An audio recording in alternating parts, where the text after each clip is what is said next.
बिना दलित सेना के, बिना बिहार में दलित के कल्पना से बिहार की सत्ता का परिवर्तन संभव नहीं हो पाएगा। कि बिहार में दलितों पर जो अत्याचार हो रहा है, उस अत्याचार के ऊपर उनका मुंह आज बंद क्यों हो गया?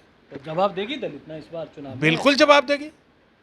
आप देखते हैं ये दलित चौपाल जो है, जहां हम लोग जा रहे हैं, यशराज पासवान जी भी जा रहे हैं, अभी युवा नेता है, वो पशुपति कुमार पारस जी के, बिल्कुल चिराग जी को जो सबक सिखाएगी, जो वो देख रहे हैं सपना, गांठ बांध लीजिए कि चिराग जी को पता चल जाएगा कि बिहार में सही मायने में दलितों का लीडर। नमस्कार, आप बोले भारत देख रहे हैं, मैं हूं आपके साथ कमलेश। देखिए, बिहार में विधानसभा का चुनाव होना है, लेकिन चुनाव से पहले सियासी सरगर्मी तेज नजर आ रही है।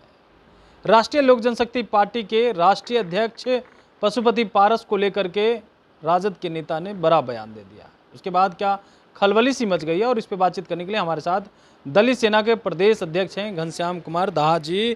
क्या कहेंगे राजद के नेता जो है सुनील सिंह ने जो बात कही है उसको लेकर?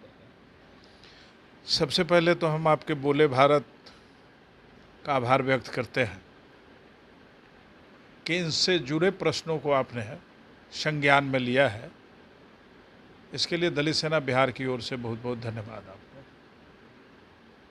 जहाँ तक जो नेता हैं, एमएलसी भी हैं, बिहार विधान परिषद हैं, माननीय हैं सुनील सिंह जी, उनके द्वारा जो बयान आया है, उस बयान की दलित सेना घोर निंदा करती है।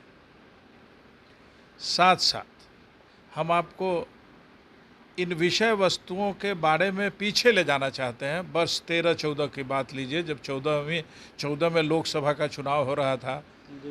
आदरणीय पद्म विभूषण रामविलास पासवान जी वहाँ लालू जी के बीच में एक सामाजिक सोच और बाबा साहब अम्बेडकर के सपनों का बिहार बनाने के लिए अग्रसर थे, लेकिन कुछ सिरफिरे लोगों ने ये इस रास्ते को इसी तरह से बोल के भटकाववाद का शिकार बना दिया। और आज बिहार की स्थिति को देख लीजिए।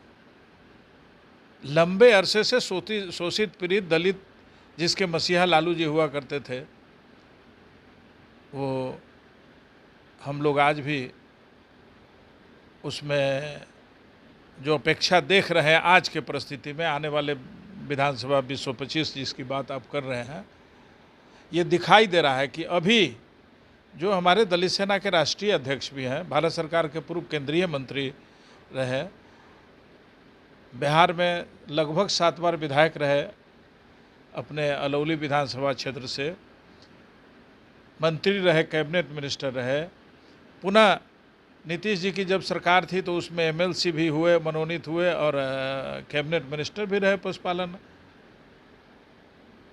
तो ऐसी परिस्थिति में बड़ी सौभाग्य की बात भी आई कि रामविलास पासवान जी थे ही, उन्होंने अपना सीट, यूँ कहिए जो वो हाजीपुर की सीट को 19 में हमारे नेता पशुपति कुमार पारस जी के हवाले कर दिए, क्योंकि वो जानते थे कि पशुपति कुमार पारस जी हैं, इसको लीड ले सकते हैं। और दलित, हाँ, छोटे मोटे नेता हैं क्या पशुपति पारस जी?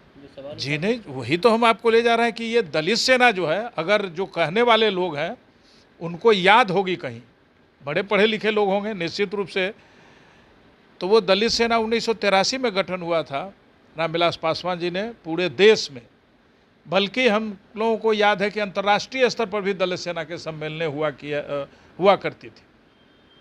और दलित सेना ने तो गांधी मैदान में अकेले अपने दम पर, उस समय अनुसूचित जाति जनजाति संघ था, संगठन था, उस पर लाखों की भीड़ जमा कर चुकी है पूरे देश से, जिसमें हमारे अभी नए शिबू सोरेन साहब है, वो लोग भी आए, सूरज मंडल जी आए, वो लोग भी नहीं हैं, वो लोग भी दलित सेना के प्रोडक्ट हैं।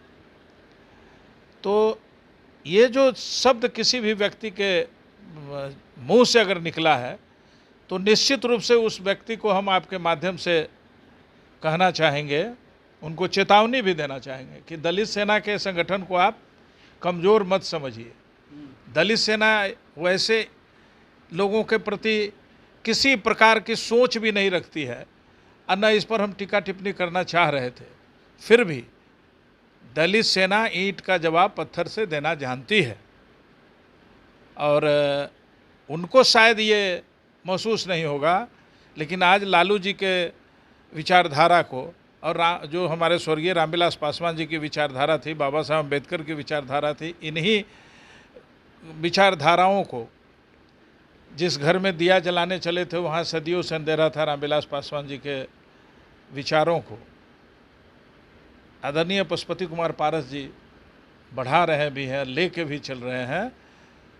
तो जो बिना दलित सेना के, बिना बिहार में दलित के कल्पना से बिहार की सत्ता का परिवर्तन संभव नहीं हो पाएगा। आज सभी लोग इसी को ये बनाए हुए हैं टारगेट, तो निश्चित रूप से उनका बयान गलत दिशा की ओर इंगित करता है ऐसे लोगों को कारण। लेकिन हम लोग बिल्कुल इसकी परवाह नहीं करते हैं, बल्कि और सशक्त रूप से हम महागठबंधन के साथियों के साथ लालू जी के विचारों को बढ़ाने के लिए पशुपति कुमार पारस जी के नेतृत्व में सतत प्रयत्नशील है और इसका परिणाम आने वाला भविष्य भी बताएगा। यही बात तो चिराग पासवान के पार्टी के नेता चिराग पासवान भी कहते हैं। देखिए, चिराग पासवान जी जो कहते हैं, चिराग पासवान जी सबसे पहली बात है कि कितने बार बयान बदलते रहते हैं। वो तो पहले दलित के लीडरशिप की बातें नहीं करते हैं। दलितों की बात भले उनके वोट से, उनके ही मेहनत के बदौलत आए आगे, लेकिन अब जो वो करने जा रहे हैं, अब जो करते हैं बिहार में, अगर यही बात थी तो हम आपके चैनल के माध्यम से कहना चाहेंगे कि बिहार में दलितों पर जो अत्याचार हो रहा है, उस अत्याचार के ऊपर उनका मुंह आज बंद क्यों हो गया? तो जवाब देगी दलित ना इस बार चुनाव में? बिल्कुल जवाब देगी। आप देखते हैं ये दलित चौपाल जो है, जहां हम लोग जा रहे हैं, यशराज पासवान जी भी जा रहे हैं, अभी युवा नेता है, वो पशुपति कुमार पारस जी के, बिल्कुल चिराग जी को जो सबक सिखाएगी, जो वो देख रहे हैं सपना, उनके लोग जो हैं, उन बिहार के बड़े नेता लोग, उनके लोग जो अपने कुछ बोलते हैं और अपने लोगों से कुछ बुलवाते हैं, वो इस बार गांठ बांध लीजिए कि चिराग जी को पता चल जाएगा कि बिहार में सही मायने में दलितों का लीडर पशुपति कुमार पारस है और ये सच्चाई है, उनको मानना पड़ेगा, देर हो या सवेर हो। बिल्कुल, देखिए ये सच्चाई है। दलित सेना के जो राष्ट्रीय अध्यक्ष हैं, पूर्व केंद्रीय मंत्री पशुपति पारस जी, और दलित सेना के प्रदेश अध्यक्ष ने जो बात कही है, राजद एमएलसी उनको भी हिदायत दे रहे हैं और चिराग पासवान को लेकर के भी बड़ी बात कहते हुए नजर आ रहे हैं। कह रहे हैं देखिए, जो दलित का वोट लेकर के आज बड़े नेता बन रहे हैं और उनके पार्टी के नेता जो बयान बदलते रहते हैं, चिराग जी कुछ कहते हैं, उनके पार्टी के नेता कुछ और कहते हैं, इस बार जनता सबक सिखाएगी।